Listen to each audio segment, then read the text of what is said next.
Tonight at 10, jobs and prosperity must come first in any Brexit deal. The Chancellor spells out his priorities. Philip Hammond said that while people had voted to leave the EU, they hadn't voted to make themselves poorer. The Bank of England echoed the Chancellor's remarks, which are seen as a signal that he wants a change of emphasis in the Brexit process.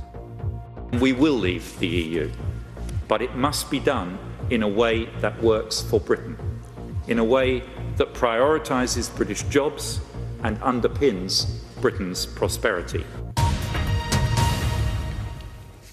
Mr Hammond also insisted that immigration needed to be managed but not shut down. We'll have more on this major intervention by the Chancellor in the Brexit debate. Also tonight,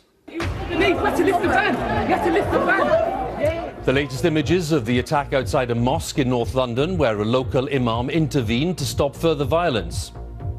The true heroes are those who arrived on the scene right at the start, and the heroes are those in the hospital now, suffering with injuries, some of them life-threatening.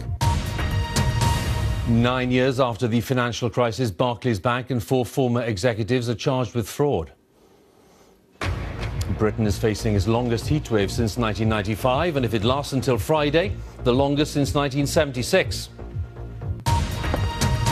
And he does it with an ace. What a win! What a win! And at Queen's, a shock defeat in the first round for Andy Murray, losing in straight sets. And coming up in Sports Day on BBC News, it's not all bad news for British tennis as Joanna Konta books her place in the last 16 at the Egon Classic in Birmingham. For the 5th straight year.